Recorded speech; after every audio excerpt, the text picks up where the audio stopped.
მოგესალმებით მეგობრებო, მე ვარ ქიმერა და ამ ვიდეოში ხილავთ ნამდვილ მკვლელ კლოუნს, რომელიც ერთ-ერთი ყველაზე დაუნდობელი მკვლელი იყო მთელს ისტორიაში. თუ ეს ვიდეო დააგროვებს ძალიან დიდ აქტიურობას, შემდეგში დაიდება მთლიანი IT-ის ფილმის განხილვა და ყველაფერზე გაგეცემათ პასუხი, რაც ფილმში ვერ გაიგეთ, ან კითხვა გაგიჩნდათ. ასე რომ სანამ ვიდეო დაიწყება, არ დაიზაროთ, ჩადით ქვემოთ და ლაიქეთ ვიდეო, გამოიწერეთ არხი და გააქტიურეთ ზარისხილაკი, რომ არ გამოგჩეთ შემდეგი ძალიან საინტერესო ვიდეოები თქვენ საყვარელ თამაშებსა, ფილმებსა თუ მისტიურ არსებებზე. ახლა კი მოიმარჯვეთ სასუსტნაოები, მოკალათით კარგად და ჩაუსხდეთ IT-ის ნამდვილ ისტორიას. ხო ზოგი იცე ძახის და როგორც გინდათ ისე დაუძახით.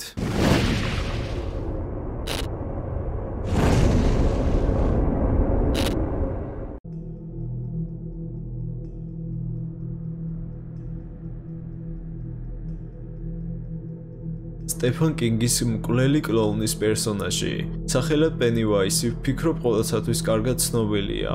მისმა ფილმებმა ძალიან დიდი გამოხმაურება და მოწონება გამოიწვია ხალხში, მაგრამ იფიქრებდით, რომ არსებობდა ადამიანი, რომელიც მეტად შემაშფოთებელი იყო ვიდრე პენივაისი. მისი სახელია ჯონ ვეინ გეისი, მეც სახელად მკვლელი კლოუნი. ჯონ გეისის არ ჰქონდა არანაირი სინდისი, რაც მან გააკეთა მისი მთელი ცხოვრების განმავლობაში. და ის იყო ისეთი ადამიანი, როდესაც ადამიანს გააუპატიურებდა, შემდეგ მოკლავდა და ლორის სენდვიჩ შეჭამდა მსხვერპლის სხეულის ნაწილებით მის ოთახში. ჯონ ვეინ გეისი იყო ნაყოფიერი და სადისტი მკვლელი, რომელმაც მოკლა 33 ახალგაზრდა ჩიკაგოში, სადღაც 1970-იან წლებში.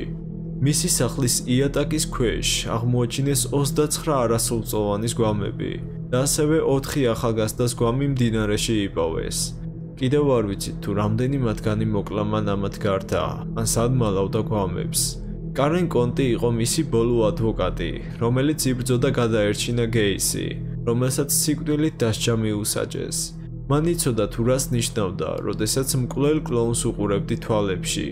ჯონ გეისის უყვარდა მისი ცხოვრებით ცხოვრება და ასევე რეპუტაცია, როდესაც მას მკვლელი კლოუნის სახელით მოიხსენიებდნენ.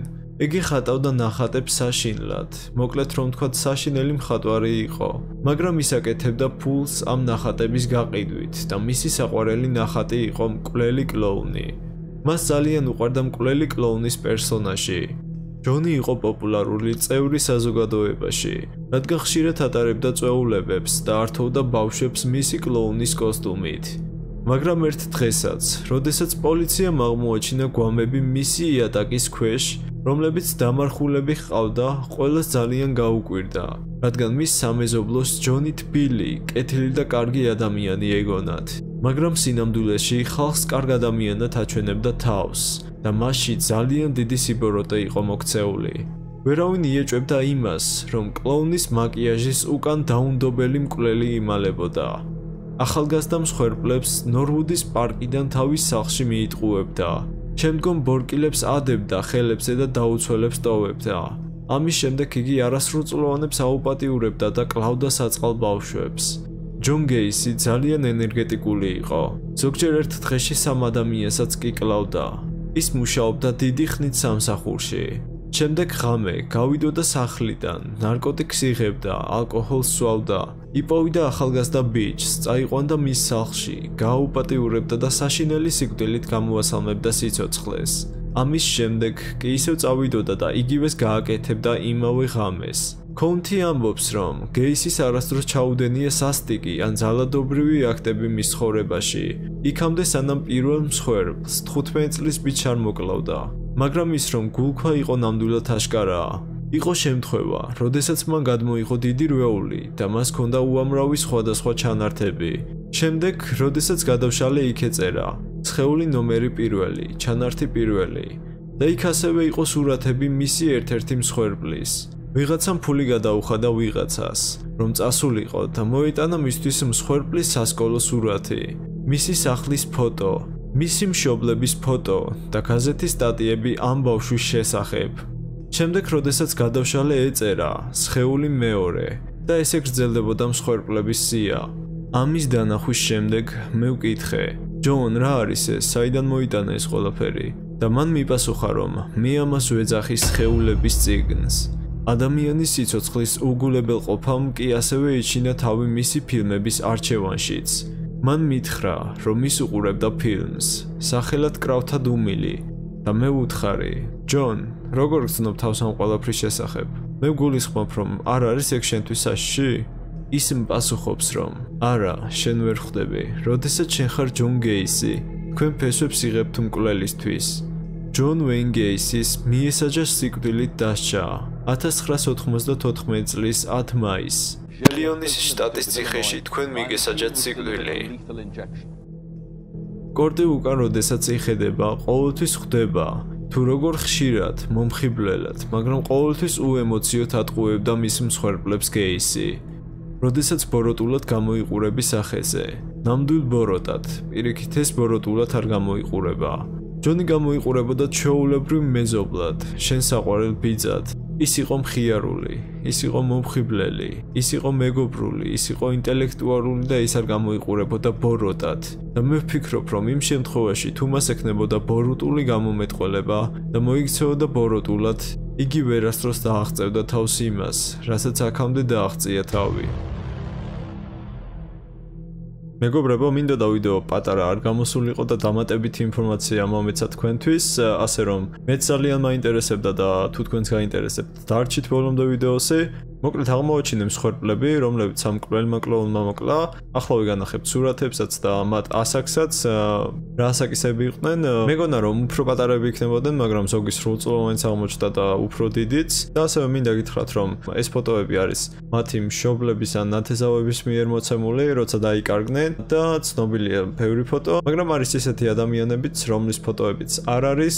ეს იმას ნიშნავს, რომ მათ ნათესავებს და მშობლებს არ დაუწერიათ განცხადება და არავის არ მოუკითხავს საერთოდ, რაც ძალიან სამწუხაროა, მაგრამ მათ სახელებსაც ჩავსვამ. ზოგი სახელი ცნობილია, მაგრამ ფოტოები არ არის ცნობილი. ასე რომ მოდი ახლა ვიდეოს ვუყუროთ და თქვენც ნახავთ მკვლელი კლოუნის მიერ მოკლულ მსხვერპლებს.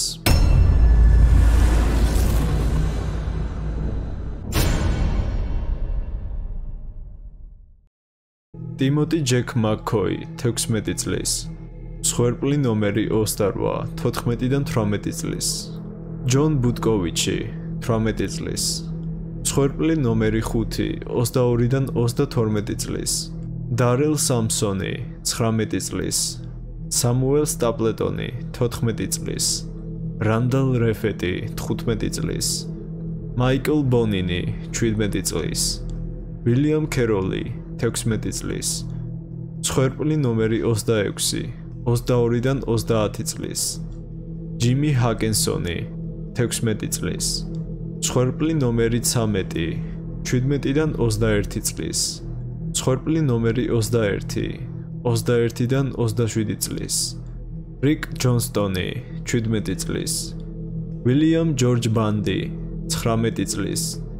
მაიკლ მარინო, 14 წლის. კენეს პარკერი, 16 წლის. გრეგორი გოძიკი, 17 წლის. ჯონ სიკი, 19 წლის. ჯონ პრესტიჯი, 20 წლის. მსხვერპლი ნომერი 10, 17-დან 21 წლის. მათიუ ბოუმენი, 18 წლის. რობერტ გილროი, 18 წლის. ჯონ მოვერი, 19 წლის. რუსელ ნელსონი, 21-დან 22 წლის. რობერტ ვინჩი, 18 წლის. ტომი ბოლინგი, 20 წლის. დევიდ თოლსმა, 20 წლის. ვილიამ კინდრედი, 19 წლის. ტიმოტი ოროურკი, 20 წლის. ფრენკ ლენდინგინი, 19 წლის. ჯეიმს მაზარა, 20 წლის. და ბოლოს, რობერტ პიესტი, 15 წლის. მეგობრებო, როგორც ხედავთ, 14 წლის ქვემოთ მას არავინ არ მოუკლავს და ეს ყველა მსხვერპლი იყო ბიჭი, რატომღაც მარტო ბიჭებს კლავდა. და ვიდეო ამით დასრულებულია. თუ მოგეწონათ აუცილებლად დალაიქეთ ვიდეო, გამოიწერეთ არხი, ასევე გააქტიურეთ სარისხილაკი, რომ არ გამოტოვოთ შემდეგში ძალიან საინტერესო ვიდეოები. კომენტარებში ასევე დამიწერეთ რისი ისტორია გინდათ შემდეგში რომ გადავიღო. მადლობა ყველას, ვინც ბოლომდე უყურეთ ვიდეოს და შევხვდებით შემდეგ ვიდეოში.